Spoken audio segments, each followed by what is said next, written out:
दोस्तों, daily news India 1.0 में आपका बहुत बहुत स्वागत है। दोस्तों, भारत और ब्रिटेन के बीच में free trade agreement ultimately sign हो गया। कई सालों से इसका इंतजार था और इसके साइन होने से भारत का जो ईयू के साथ एफटीए साइन होना है, उसके रास्ते भी अब खुलते हुए नजर आ रहे हैं। 3 साल से अधिक की नेगोशिएशंस और बहुत सारे उसमें चीज़ें डिस्कस की गई, जिसमें गुड्स की और सर्विसेज के बारे में, दोनों के इंपोर्ट एक्सपोर्ट, लेबर की मोबिलिटी यानी कि उनकी visa problems, aiming to double the bilateral trade to $100 billion by 2030, यानी कि 2030 तक $100 बिलियन का ट्रेड हो जाए दोनों देशों के बीच में। बायलेटरल ट्रेड जो है, एक्सपेंशन जो होगा एनुअली करीब करीब 25.5 क्या कहते हैं कि पाउंड स्टर्लिंग की टारगेट रखा गया है 2040 तक की। हर साल करीब करीब 25 बिलियन पाउंड स्टर्लिंग का बढ़ोतरी हो जाए। शायद अपना यूके यानी कि ब्रिटेन को उम्मीद है कि इससे उनका जो एनुअल इंक्रीज होगा जीडीपी में 4.8 बिलियन पाउंड स्टर्लिंग का होगा, और wage is expected to rise by 2.2 billion pound Stirling.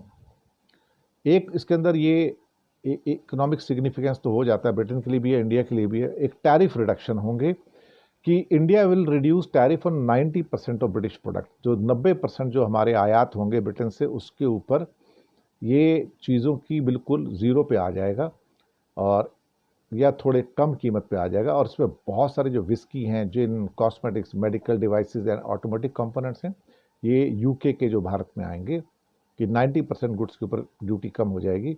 और इंडिया के जो एक्सपोर्ट्स हैं वो भी 99% जो है वो उनमें से टैरिफ खत्म हो जाएगा। तो टेक्सटाइल, फुटवेयर और फूड आइटम्स को फ़ायदा मिलेगा। लेबर मोबिलिटी एक उसके अंदर मेन मुद्दा रहेगी, जिसमें डबल कॉन्ट्रीब्यूशंस कन्वेंशन कि Indian professionals on short term assignment in UK will be exempted from paying national insurance contribution for 3 years, preventing double taxation. This measure is expected to save Indian workers approximately 20% of their salary. और इसके मुकाबले the exemption also applies to the British workers in India, fostering mutual benefits. और जो British India में काम करते हैं, same facility India को भी देना होगा। सर्विसेज और डिजिटल ट्रेड के अंदर, जहाँ सॉफ्टवेयर वगैरह होते हैं, कंसल्टेंसी होती हैं, मार्केट एक्सेस में UK has committed to facilitate digitally delivered services from Indian suppliers, including sectors like architecture and engineering, और प्रोफेशनल मोबिलिटी जो होंगी, वीज़ा की जो प्रॉब्लम्स हैं उनको कम किया जाएगा और सर्विस ट्रेड को बढ़ाया जाएगा।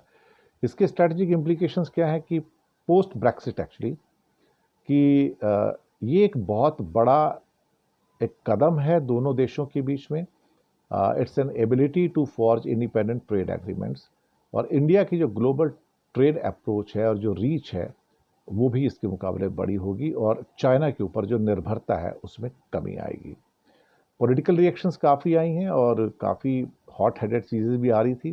क्रिटिसिज्म भी आ रही है कि नेशनल इंश्योरेंस एग्जम्पशन जो है भारतीयों को 3 साल के लिए, वो उनको ब्रिटिश के ऊपर एडवांटेज देगा।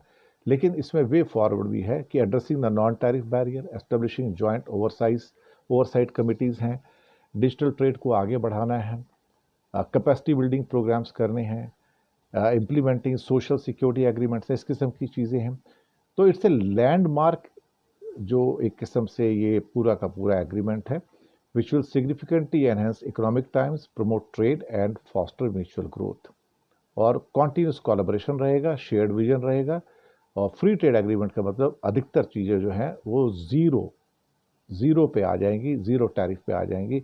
और ये अपने आप में शायद एक बहुत ही इम्पोर्टेंट मुद्दा है। हालांकि इसमें कुछ कहा जा रहा है कि भारत के किसानों के लिए थोड़ा सा यहाँ पे नुकसान होगा, क्योंकि जो एग्रीकल्चर गुड्स वहाँ से आएंगे तो उसमें भारत के लिए, भारत के किसानों की दिक्कतें बढ़ सकती हैं। लेकिन अब सरकार का कहना है कि हमें कुछ तो सहन करना पड़ेगा, हर चीज़ हमारे पक्ष में चली जाए ये भी पॉसिबल नहीं है। तो एक किस्म से कहा जाए तो India UK free trade agreement है, उसका भी हमें स्वागत करना चाहिए।